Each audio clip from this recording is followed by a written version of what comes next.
Hi everyone, I'm Zsuzsa Kecsmar from Antavo, the loyalty management platform. It's so nice to see that many of you have already joined this webinar, and I see these attendee number growing. Hi everyone, welcome to the webinar. And before we kick in, you can write on the chat where are you from, where are you joining us today. Here is this chat on the right hand side in the GoToWebinar panel, and then you can send it either to the organizers only, or you can send it publicly, up to you. The report will be out tomorrow, the North America Customer Loyalty Report, but you will get it today because you signed up to this webinar, and it will land in your mailbox after 1 hour, after the end of the webinar. And I can tell that this being a huge project. We started it last summer with all the prepping, and it involved a lot of loyalty experts, and some of them are in this call today. And we surveyed 325 corporate respondents from all over the world, and we analyzed 25 million customer loyalty program data points. And out of these all 25 million, 10.7 million is from North America. So I think it's quite a good base to receive relevant numbers from the region.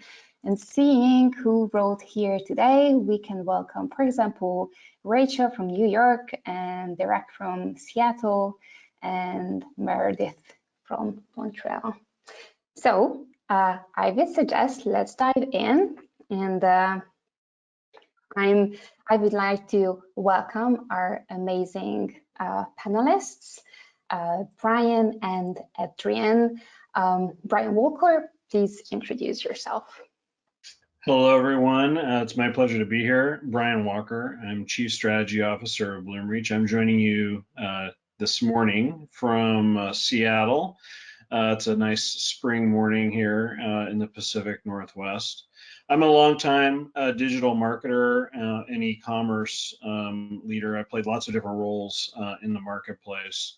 But here at Bloomreach, I think it's probably fair to mention we're focused on driving commerce experience and digital marketing channels, and we offer a range of solutions, including our engagement solutions, which come together with a customer data platform, and we have many joint customers with Antavo, and it was our pleasure to collaborate on this great and meaningful research.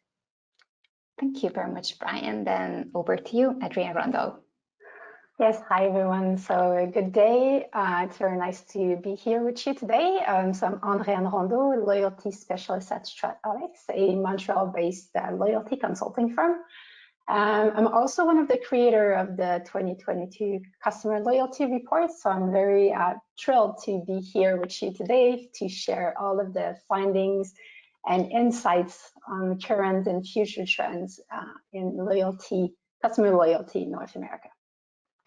And I'm Zsuzsa Kecsmar, one of the co-founders of Antavo, the loyalty management platform for the enterprise. We founded the company back 10 years ago, and since then we work on multiple enterprise clients. And I'm so happy to have this team today together because we serve clients together as Bloomreach, as a marketing automation and CDP, and oftentimes these are implemented together alongside Antavo. And we are working with Andreanne's Loyalty Consultancy, which is advising on how to create a loyalty program with what strategy. So just to share some technical information about what we will be discussing today in the remaining 26 minutes or so planned, but we can be flexible around this. Brian told me if he would be totally okay with that. But we plan to cover the state of North American loyalty programs, then top 4 learnings from the report, and then top 3 ways on how to actually take action. And then after, if you want to leave, then you are free to go because this is what we wanted to share in 30 minutes, but you are so much, very much welcome to stay because we will be opening the floor for Q&A. And in order to ask questions, you can already do that while we do the first 30 minutes. On the right in this GoToWebinar panel, you must see label called questions. And if you open that down, you can write your question down there, and we will be able to see it as the admins of the presentation. The others will not be able to see it, only us as the presenters. This webinar will be recorded and shared with you alongside the report after we finish. So let's dive in, and we should start with the top learnings from the report. And this should start with the state of the North American loyalty programs. As we researched, the North American loyalty programs stand out in two ways. The first is that in North America, it's the 63% of loyalty program owners who are satisfied, who are happy with the loyalty programs, but still 80% of them plan to increase investment in loyalty. So there is a happiness and there is determination to grow. And also this region also ranks above the global score in the loyalty programs being managed by a third-party technology. So not in-house, by third party, and that number is 6%. However, there is some catching up to do in the region. It's that's the region which ranks the lowest, 10%, in terms of classifying the loyalty program as emotional compared to rational. And then a loyalty program also slightly behind in terms of offering personalization, but many plans to add it in the future. So before we dive in, I would like to do a quick poll to see what people on this webinar think about these topics. The first is, are you satisfied with your loyalty program? And at this point, you can select if you have a loyalty program, whether you are, yes, satisfied with your loyalty program, or you are neutral, that like it's okay, but it could do better, or no, you are not satisfied with your loyalty program. And I see that people are casting their votes. It's always so fun to see these numbers growing. And in some seconds, I will close the poll. I will close it right now and then share the results. Well, it seems that most people think that it's okay, but it could be better. So now let's see. Oh, I just showed it again. I'm hiding it. So let's see what we came to as a conclusion after we've done our research. And it seems that most people are satisfied, 63%, and there is 30% who are neutral, but it's still 80% who are planning to invest into their loyalty program. And here I'm asking Andreanne, what do you think about these numbers? While working with companies during your loyalty consulting practice, do they express similar enthusiasm about loyalty programs? Yes, yes, definitely, they do. And I mean, I'm just going to start by saying that probably we've never been that busy. So we see a real interest in customer loyalty in North America. That would be both for launching new programs, but also for revamping existing ones. And I think one of the findings that is very interesting from the report is that when we look at North American program owners, they do have the highest satisfaction rate, but they also are the ones that track better their ROI from any other regions on the globe. So what we've seen is they reported a highest ROI as well. So close to 90% of companies who are actually tracking their loyalty return on investment reported a positive one. So it's not surprising with these high numbers that there's a higher level of satisfaction. But regardless of that, you said it, there's also they also the ones with the highest intention to revamp their program. And I think on this way that multiple factors can explain this high intention to revamp. First, I'd say that companies are seeing value in their program. So they are putting loyalty more and more at the center of their strategy. We see that exec teams like C-levels, they see that their loyalty program has a positive impact on the bottom line. So obviously they're more willing to invest. We can just look at the different public announcement that involve loyalty program to see that loyalty program does produce a real impact on businesses. Another factor that also could explain the high intention to revamp program in North America is you said it earlier, the very low perception of emotional loyalty on existing programs. So emotional loyalty is definitely not a new concept, but we see verticals and brands that were traditionally more rational in their approach with a more traditional earn and burn program. They're now exploring emotional components to add to their program, adding non-transactional element to create more engagement from customer and things like that. But I don't want to spoil anything. We'll get back to this very shortly in our discussion, as we have like very good finding on that. But I'm just going to end this by saying that COVID has also hit very hard for a lot of businesses in the past couple of years, and especially thinking about hospitality, about retail. And I think that those who didn't have an existing program or a strong relationship with their customers, they've been hit even harder. And then even like none of us have ever hoped for this crisis. I think that it had brought forward the importance of knowing and recognizing your customers. The numbers that we're seeing on the screen right now, they're telling us that companies understand the importance of investing in their customer, and they're definitely investing in loyalty for the long run. And then you just said that we will talk about emotional loyalty, and this will happen just now. And first, we are curious about your thoughts. And here is our second poll coming. We will have 3 now, another one after this one. In your current or upcoming loyalty program, are you planning to engage customers outside of the buying cycle? And by outside of the buying cycle, we mean with experiential rewards or rewarding non-transactional actions like referrals or encouraging active lifestyle. Here, these are some examples of engaging customers outside of the buying cycle.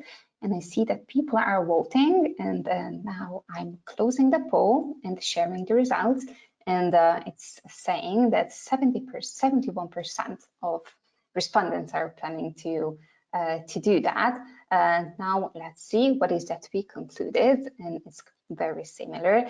It says that 87.5% of respondents are planning to reward member behavior outside of the buying cycle in the next 3 years.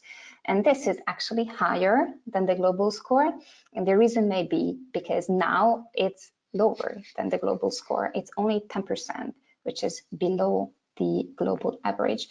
And this actually can be a great opportunity for everyone who is on this webinar today, because your loyalty program would stand out, and it would resonate very well among the competition, because now emotional loyalty programs are very low. And Brian, what do you think? Why is that we are seeing loyalty become more important? Why companies would want to invest? Well, building on some of the comments of that Andreanne shared just a few moments ago, I think, first and foremost, brands and retailers now, they're not just competing around product and offer, they're competing around attention and experience. And at the same time, the pandemic drove this tremendous inflection in digital engagement and e-commerce, which led to like a significant growth in customer acquisition through the digital channels and serving customers in those ways. Companies that had a relationship kind of in existence with their customers were much more likely to move a customer from one channel into the other. And at the same time, we've seen the impact of the data privacy changes at the same time, which is also now constraining how businesses, certainly in North America, are doing business, but also worldwide, even if they were perhaps a little further along in the journey to implementing data privacy protection measures in Europe with GDPR and so forth. So we see that sort of adding to the context here. Now, I think it's important to realize that loyalty programs are a tremendous source of zero-party and first-party data. So those businesses that are really leaning in to their direct marketing strategy through digital channels recognize that in the context of these data privacy changes that we've seen, they're able to really gather very good data from their customers relative to what they're responding to and so forth, through loyalty programs. And it's a great way to create a very strong data foundation with your existing customers. Now, another sort of element to this is the rising cost of new customer acquisition, which are, up 3 to 4x where they were pre-pandemic, which just reinforces the need to continue to invest in your direct marketing strategy, which of course now is primarily digital. And so all these factors sort of combine, right? The need to really engage your customers around the experience and capture their attention. Do it in a meaningful way through the digital channels, which requires a strong data foundation in order to drive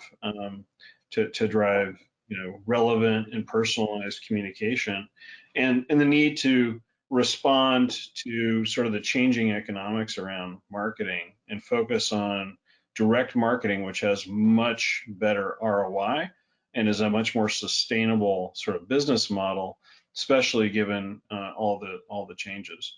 And just one final thing, I think there's also increased interest in paid loyalty programs, which can also help retailers preserve margin or capture additional margin as they deliver enhanced services to their most important customers. So I think that's even another added dimension. So it's very interesting because I think, really from my perspective, talking with lots of marketing leaders, if I reflect back pre-pandemic, loyalty was sort of floating in sort of the medium to medium low priority list. I think with everything they were trying to weigh and invest in, that's no longer the case. And I think, not a surprise, Andreanne, that you're busier than ever servicing inquiries and advisory for clients looking to understand this space better and invest in it. And we're seeing the same here at Bloomreach as our clients look to extend what they're doing with Bloomreach and add these kinds of capabilities into the mix. Exactly, and I can only echo this, as Antavo has the same interest, and this is why we grew 3x last year. So it's like, this is the time for us. This is the time for us in loyalty, and it's such a nice time to be a professional in loyalty. Our next finding is related to personalization, and here I would suggest to take our last poll, which is related to personalization. Do you offer some form of personalization as part of your loyalty program? So this is for those who have a loyalty program right now. Please cast your votes. You can either select yes or no, but planning in the future. And then I will be closing the poll right now and sharing the results, and then saying that 65% of the respondents are offering, and 35% is not offering, but plans to offer in the future. And so let's see which are the results that we've got in our research. It's a bit different, and I see that here we have very much prepared marketeers and loyalty managers who do personalization, but they are neutral about their happiness. It's all ambitious people on this call today. According to our research, 36% of program owners that they said that they offer some kind of personalized rewards or offers or personalization. It's a bit below the global score. And 53% is saying that they are planning to add this over the next 3 years, and it's a bit more than the global average. I'm turning to you again, Brian. What do you think, how the role of personalization changed after the pandemic? What marketeers should do to offer this most relevant experience? Yeah, I mean, I think personalization as a theme is kind of woven throughout, digital commerce and digital marketing in a really a renewed way. These are not sort of new ideas per se, but they have clearly, just like we were talking about loyalty, personalization has kind of reached a new inflection point. And it's really around the ability to serve a customer in a contextual and relevant way, and to have them respond, right, to the communication that you're having with them. And it's really a combination of the changing kind of consumer expectations and kind of attitudes. They want to work with brands and retailers and businesses of all kinds, right? Who are responding to them with relevance and who know them both from a service perspective and from an offering perspective. We're all very, very busy people, and we want to be communicated to like you know me. And at the same time, for businesses, right, personalization is a very important tactic to drive, response rates, conversion rates, customer reactivation, to keep that file healthy. There's perhaps no other set of tactics that is going to contribute as much as using personalization to do it. And of course, now we have to do this at scale. It has to be real time. You have to be able to respond to a customer in session, not just based on, past purchase behavior that may go back 6 months to 12 months to multiple years, right? We have to really be thinking differently, and we need to enable that. And certainly how that plays out in the loyalty program. Not only is this a great way, as I said earlier, to collect what's important to your customer and have them opting in and communicating that to you, but then to use it, right? To reward them with what's important to them and infuse your program with products, offers, opportunities for experiences that are relevant to them. And then through that, start to nurture really a sense of relationship with the customer that we all talk about, but frankly, has proven to be very elusive and hard to do without using personalization tactics rooted in great customer data and leveraging, AI and ML to drive intelligence at scale through the programs. And how this may be done, it needs to be done with technology, and there are, well, if you say 2 ways to do it, it can be either done in-house or it can be done by like a third-party technology. And what we can tell that we found based on our research is that North American respondents prefer third-party loyalty technology, and it's only 33% of companies. No, it's 33% of companies that said that their marketing team is very dependent on the IT team. It's 10% less than the global average. And one of the reasons maybe is that it's 60% of loyalty programs that are managed by a loyalty technology solution. And this is higher than the global average. So North American companies made great decisions in terms of freeing their teams from IT, because that's a trend that we will see in the future for sure, as there is this rise of no code, that teams want to be more independent from IT with this global shortage of engineers, so teams can get things done within their own team. Andreanne, having a great feature-rich loyalty technology, it seems to matter a lot of North American program owners, and you see so many projects like this. And in your opinion, what makes loyalty technology truly the best fit for serving the tomorrow's customer? Yeah, that's quite a complex question, I would say, because what is considered to be the best fit for one company could be obviously very different for another one. So that's why I'm saying the foundation of it, or where a company needs to start, is they actually must engage into an in-depth analysis before making any decision to build internally or to opt for a third-party vendor, or even if they opt for a third-party vendor, to do this assessment before choosing the vendor.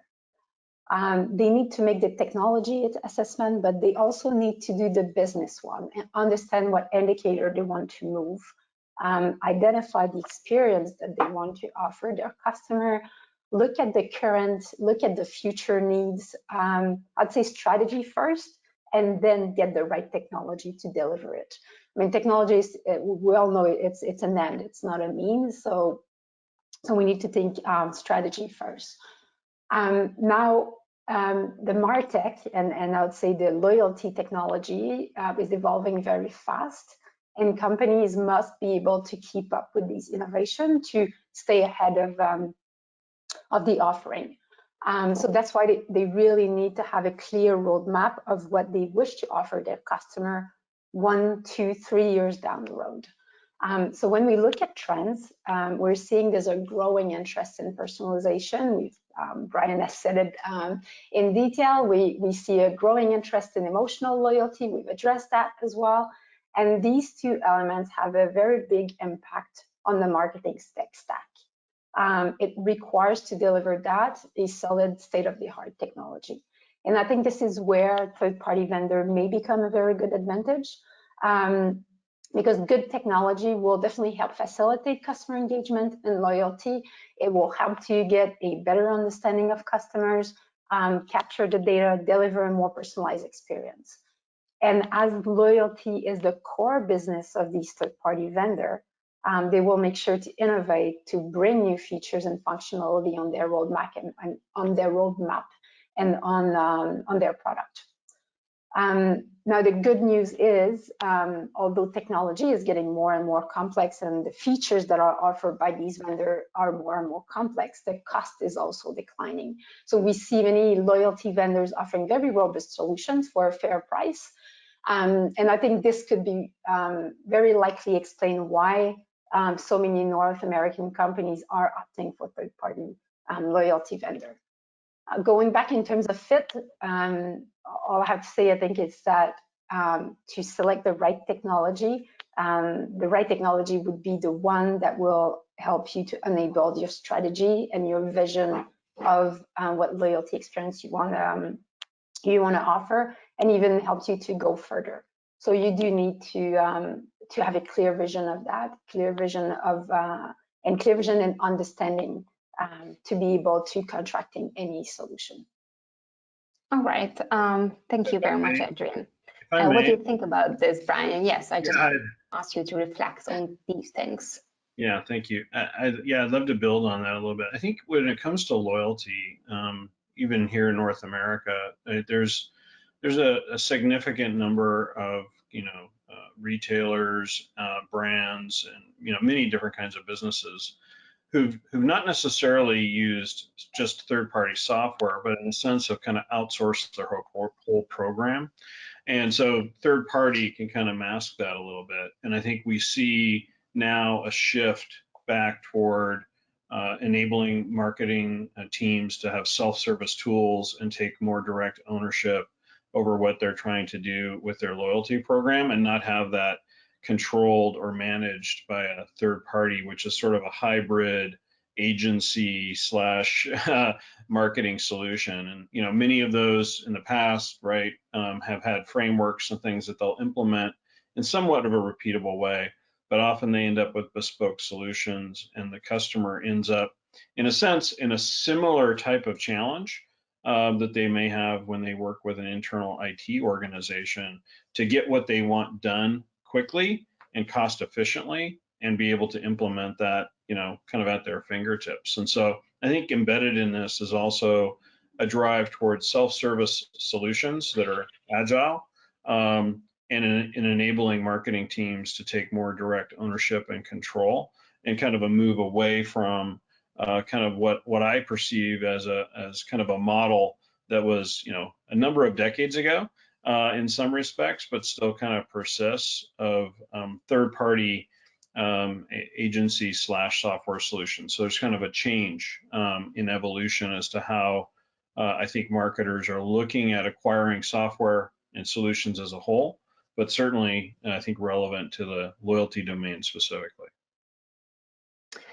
And I think these are 4 learnings from the report. And then in this second part, let's elaborate these top 3 ways on how to take action. That is also the conclusion of the report, because we wanted to leave you here with some actionable advice.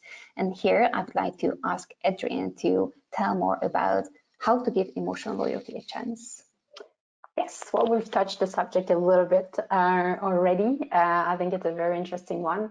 But first, what I want to say is we're talking about emotional loyalty, but transactional component of loyalty is not losing its appeal, just to be clear. It's still very strong and it's still very effective. But when it's coupled with emotional loyalty, that's when we see even more powerful solutions. So we have both sides of the brain engaged in this case, both the rational and the emotional, so it is much stronger.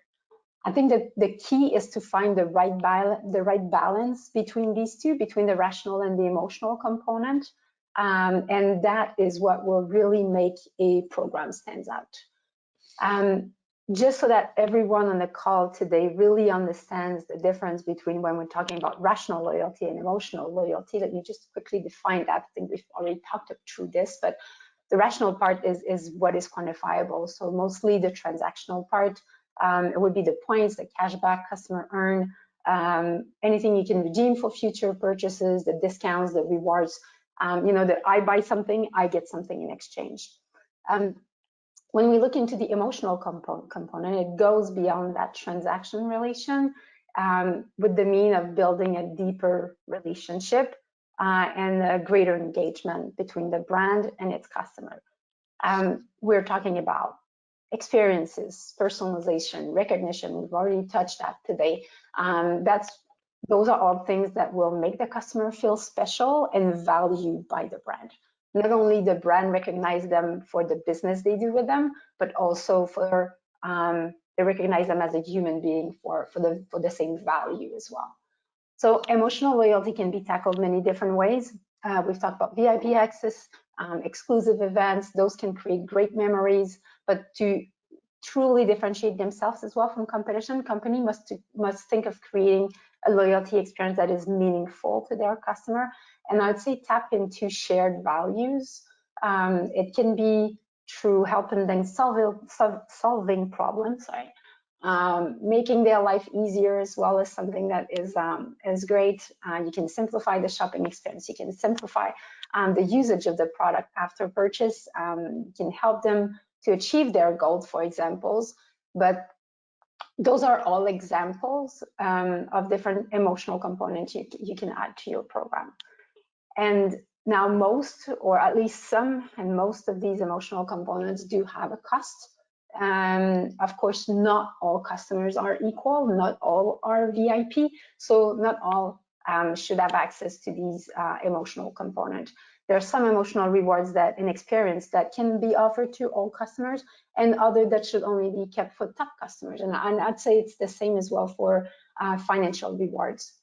So if companies want to start that, I think that a tiered program, for instance, could be a great way to start when you want to implement experiential rewards and emotional component, because it will help you to clearly define who the most valuable members are and offering them personalized rewards, benefits, and experiences based on their tiers, so it's transparent as well. And then to finish this up, don't want to put any pressure on existing program owner and on the people on the call today that have a loyalty program, but we saw earlier that although the people on the call have a much higher result than this, the report says that only 10% of North American program are actually more emotional than rational. But when we asked the same question to companies who are planning to launch a loyalty program in the next couple of years, it's close to 56% of them that envision their program being more emotional than rational. So we see a shift. It's coming, definitely. So for those who are thinking of revamping, for those who think of launching a program, I think the key here is really to remember that there has to be a blend of rational and emotional to very release the full power of your loyalty program or future loyalty program. That's a nice message. So it means that no pressure, but your competitors will do it. No pressure, but a little bit of pressure. Yeah. This brings us to our second action point, which is using loyalty programs as a part of a data ecosystem. Can you elaborate this a bit, Brian? Yeah, I mean, as we've said, right, this is a terrific source of both first-party data, right, the data that you're going to get through engaging with customers directly, as well as zero-party data, which is really what customers volunteer themselves. And so, you need to put the loyalty program really kind of at the heart of your customer data strategy. And if you aren't already, right, really start to move it that direction, leveraging that, to drive intelligent segmentation and personalization strategies that you're going to use throughout your marketing and your experiences.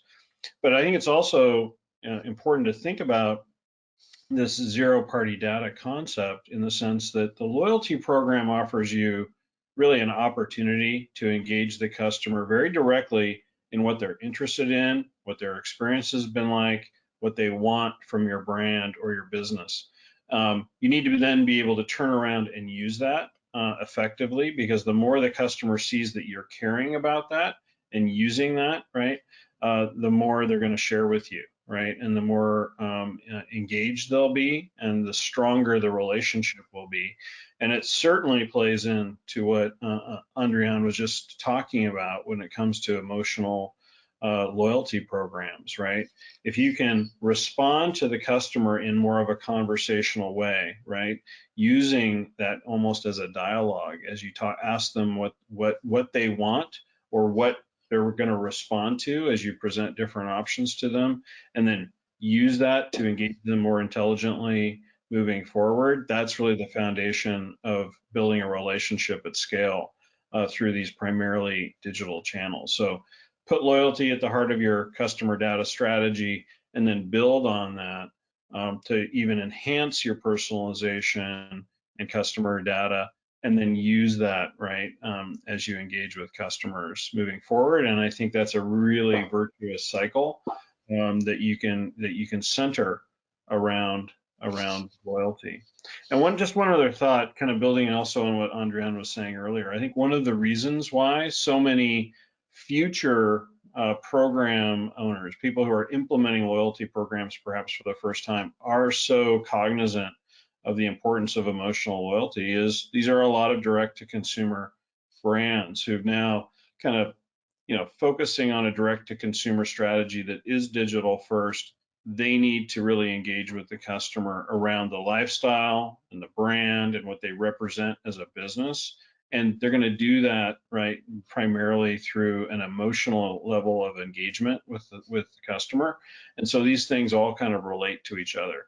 And for those businesses that have been reliant primarily on a transactional relationship with the customer, that's a big risk as consumers, are engaging with brands more directly through digital channels and are looking for that level of emotional engagement. So that's something that more traditional retailers or businesses that not only have a legacy loyalty program, but maybe in some ways a long-standing kind of model, they need to really think about and adapt. And then this brings us on how to actually get it done, all these things that you just talked about, Brian and Andreanne. And it will need to be done in a no-code way, as this is where the verge is going with the shortage of developers and engineers, and then all those requests that the marketing and the loyalty departments are doing for IT and getting rejected. So from this frustration, that's a way to break out. And here I'm not saying that in order to implement the loyalty program, there is no need for IT, because it's like a huge IT project and companies are specialized to that, like system integrators with a lot of engineers are connecting systems together, like during our work with Bloomreach.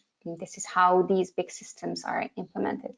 But in order to run a loyalty program, to be managed, there shouldn't be IT involved, and it should be done in a no-code platform, which is like a workflow editor, a drag and drop, when actions can be put together next to each other, and these could be run without involving IT. And I think this is all that we wanted to share today in terms of talking about the results of the report. And we would like to give the floor to you now to ask your questions. And if you go again to this little GoToWebinar panel, you see the questions part where you can write your question and we will receive it. And it's nice to see that there are already so many. So it will be easy for me to choose from, which would be the first question. And I think the first question could go to Brian. And there is Megan asking, we are planning to upgrade our marketing stack. Can you give us some pointers on what characteristics to look for, how to think through the roadmap for implementing them? And then we are a B2C brand. This is what Megan also asks. Well, as a former industry analyst, I always say, well, it depends.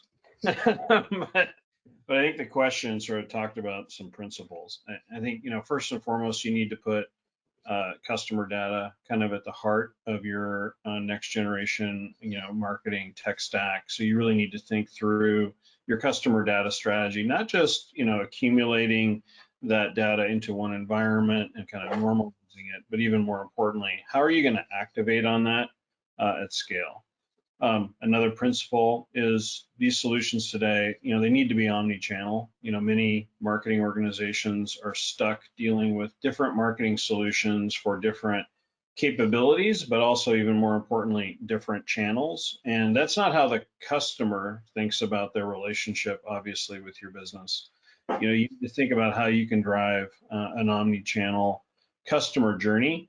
When I say omni-channel, of course, that encompasses all the various digital communication channels.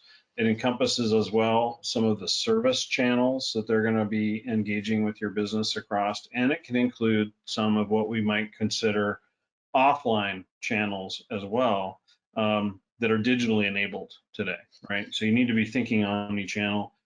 Of course, you need to think API first. You need solutions that play nicely with others, that can be that can integrate more effectively. Zsuzsa, you mentioned kind of huge IT projects. These are, I think it's all relative. I think today implementing solutions like, for example, Bloomreach and Antavo together is far more efficient than these kinds of projects would have been in the past. And that's because of an API to API integration. And then similarly for Bloomreach's solutions, API first enables our customers to adapt them and use them in a wide variety of different kinds of experiences. So you need to be thinking about that as a key principle for your solution. And then the last piece, especially around the data and the intelligence on top of that, you need to be thinking about real time. And I know real time is kind of a loaded term and nothing is actually real time, but you need to be thinking about enabling personalization and relevance within milliseconds and being able to adapt to a customer in session. So, taking advantage of the data, having the ability to drive intelligent conversations and experiences from that, leveraging personalization, and having a highly responsive solution that can adapt within milliseconds. Because that's what we as customers are now starting to really expect as we even move between channels or as we engage with the brand. And it doesn't all have to be super creepy. You can also be asking the customer along the way and adapting, but it has to be real time. So those are some of the principles that I would recommend you really think about when you're thinking about that next generation marketing stack. Thank you, Brian. Here is another question that is coming from Louis. And I think Andreanne will be the best person to answer this. And after that, I will be curious about what you think, Brian, too. Louis is asking, what would be the 3 most important KPIs to measure for the success of a loyalty program in terms of emotional loyalty? So the question is about which are the 3 most important KPIs for emotional loyalty to measure. What do you think, Andreanne? That's an interesting question. Yeah, it's a very interesting question because we get that asked a lot, because how do you track when we talk about emotional loyalty? It's not a concept that is as tangible, I would say, than the rational part, than the transactional part, because with a traditional loyalty program, you want to increase frequency, you want to increase average order value, for instance. So you're really into the financial KPI. But I would say at the end, emotional loyalty is not that different, because by engaging customer emotionally with the brand, they will eventually, it will show on the bottom line as well. But to get there, to see a really good direct relation between the KPI and the emotional loyalty, I'd say that definitely engagement is one of the key KPI to look for. How your customer engaging with the brand? Engaging, yes, in the transaction, but there's so many other ways of engaging with brands. Is it through the communication? Is it through sharing some contents on social media? Is it through answering surveys or panels? There's like, depending on what you implement, I would say tracking the engagement of customers, referring friends, and you know, depending on the strategy that you have, anything that's related to customer engagement would be one of the main KPI, I would say. I would circle back as well to another one that is very financial, is the lifetime value, because emotional loyalty is definitely for the long run. It's not something that you build in, you know, weeks and keep forever. So when you have really loyal customer that are emotionally engaged with the brand, they will stay longer, and you will see an increase in lifetime value. So I definitely say engagement, customer lifetime value. And then to add on the third one, I'd say probably as well, and it's slightly different maybe than engagement, but circling back to referral, how the brand is referring, like if we're looking at NPS, for example, so Net Promoter Score, satisfaction, this kind of KPI as well. If you have a customer that is really engaged, emotionally engaged within your brand, they will have a higher level of satisfaction. So you can definitely, it will impact the NPS score as well. So yes, it will depend as well on the strategy, but I'd go with these three: NPS, engagement, and customer lifetime value. I don't know, Brian, if you have any other ideas on this one. Definitely agree with those. I'd also say, you know, an emotionally focused loyalty program should still be measured on many of the same types of KPIs that you would have traditionally measured. And it's really about your brand and your business's strategy and the demographic you're engaging with the customer around. And around that, you know, depending on the customers and depending on your brand, you know, there may be other issues that your customer is really looking for your business to be engaged around besides the product and the offer. And so these are ways to do that. And then, you know, see how that really ends up playing out in the financial metrics. And then there is one other that I think is also maybe relevant to point out in terms of maybe KPIs, and that would be, you know, at the heart of an emotional loyalty program is also turning your best customers into advocates, into your marketers, right?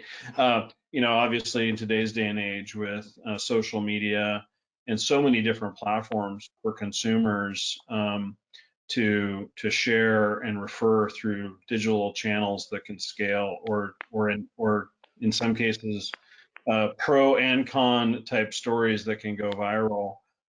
There's an opportunity here to take customers, turn them into fans, and then turn them into advocates. And so that's another way to maybe think about measuring an emotionally focused loyalty program. That's what you're kind of trying to do. And you're rewarding the customer along the way, telling them you see it, you care, right? And giving them opportunities for experiences or products or preview sales or whatnot, because you're able to track that or notice that. So it's again, another way to think about a virtuous cycle here. And, you know, that's another way to maybe think about it. You have to be able to measure that, but I think that's another way to think about it. You know, we want to move X number of customers into what we're going to define as a fan, you know, a very, maybe that's not the right word for your brand, but someone who's very emotionally attached to your brand. And then lastly, of course, turn them into advocates, people who are sharing that within their networks and, you know, talking about the product or the service and how it had an impact on them that was meaningful, or enabled them to do something that they cared about, right? Those are other ideas in addition to what Andreanne shared. So Louise, it seems that you didn't receive only 3, but also, and there is one that I can also add, and that's something that we use as a benchmark for measuring the health of our own client, and that's the reward redemption rate. Mm-hmm. And it's nice to measure that because everything channels into that, both transactional elements, both emotional elements of the loyalty program, because it will show that how the customer is actually acting on it by redeeming it to one of the rewards. Mm-hmm. So I think these were some interesting advices from us and amazing questions from you. And there is time for one last question. If you can answer it quickly, Andreanne and Brian. Let me see. Can you tell a great example for FOMO in loyalty, which would stand for the fear of missing out? And this is what Louis asks.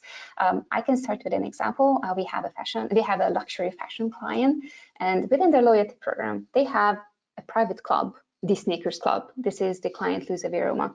And you need to buy yourself into that special club. It costs points that you will need to spend just to get in. So you would receive the offers to buy sneakers, these limited edition sneakers, and people are crazy for it. And then it's all over the internet, like how to get into the Sneakers Club.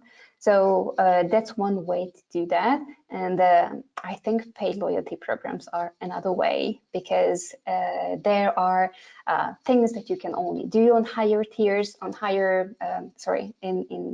by subscribing to the paid loyalty program. And I was rushing a bit ahead with higher tiers because sometimes secrecy can also be a way to raise awareness, for example, with secret benefits or secret tiers. Andreanne, Brian, maybe starting with Brian, do you have like one great example for increasing the fear of missing out? I'm going to pass because I don't answer any question quickly and we're running out of time. And I think that was a great example. Yeah, those are definitely a great example. I think that anything that is exclusive and secret, like secret tiers, secret rewards, secret things like that, this is really great. I'm gonna add with a very a more traditional example, I would say, and circle back to airlines, because I think that airlines are amongst most businesses probably the first one that started doing emotional loyalty because they had tiers and they have these VIP clients where when you get to board, you get to board first. And this is kind of sending a message because you're seeing these customers that have a fast line, first one to board, first one to be sit on the plane in first class. And then when you pass them, you see them, you recognize them. And it's kind of a statement saying, I'm important to the business. You know, I'm so important that they, give me this first spot. So it tells a lot, I think, and I always find it's a very good example of a fear of missing out, because you see all of those other clients looking at this customer boarding first. And yeah, I think it's always a good example that anybody can rely to, because it's something that we've been seeing for years and years. Well, I'm glad I passed because that was exactly my example, and I'm exactly. I just said it shorter. And I would say I am the type of consumer who likes to see my experience with a business improve through my loyalty to them versus like a special deal. Like I'm just that kind of consumer who doesn't tend to respond to the deal, but will respond to the service enhancement. So it's a great example.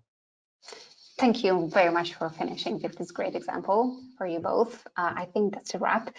Thank you all for staying on this webinar for this long. I see like most of the people, like almost all of the people stayed. You will be receiving the recording of this webinar and also the actual report in an hour or so, and looking forward to seeing you next time. Thank you very much, Andreanne and Brian, for joining us today. Thank you very much. Thanks, everyone. Bye-bye.